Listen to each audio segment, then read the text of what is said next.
कहता है,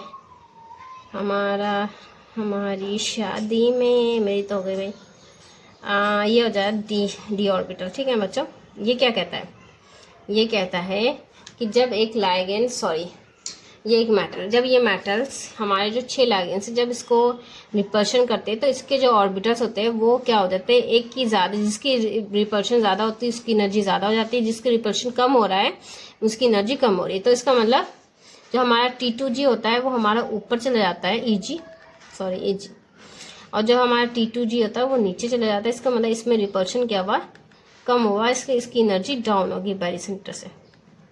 बैरी सेंटर, काश हमारी लाइफ में भी एक बैरी सेंटर होता जिससे हमें ये पता चलती कि हमारी एनर्जी डाउन कब होती है, अप कब होती है। ठीक है, ओके बच्चों, तो देखो जब ये जो हमारा डी ऑर्बिटल, जब इस पे लाइगेंड्स ऐसे रिपल्शन देते हैं तो हमारे दो और डिफरेंस हो जाते हैं। Eg अलग हो जाता है, T2G अलग हो जाता है।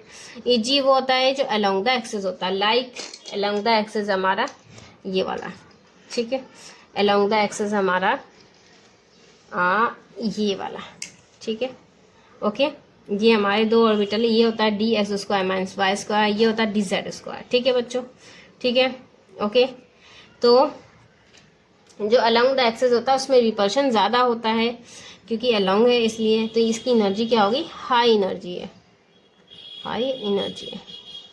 और इसकी एनर्जी क्या होगी, लो, जो बिटवीन द एक्सिस है, लो एनर्जी है। ठीक है ना बच्चों, ये हमारी क्या हो गई, बिटवीन द एक्सिस वालों की हमारी एनर्जी क्या हो गई, लो हो गई। ओके बच्चों, ठीक है। अब क्या होता है, अब जब इलेक्ट्रॉन आएंगे हमारे कितने, क्रोमियम 3+ है ना, ये क्रोमियम क्या है, क्रोमियम 3+।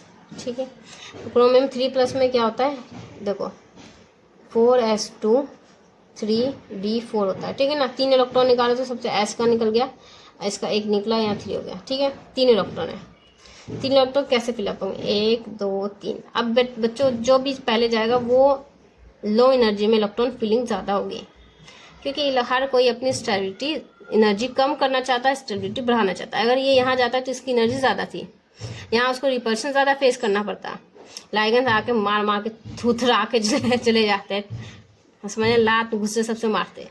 यहाँ उसको लाइगेंड्स फेस करना कम है, इससे इसकी एनर्जी डाउन हो गई, यहाँ पे रिपल्शन ज़्यादा, इसकी एनर्जी बढ़ गई।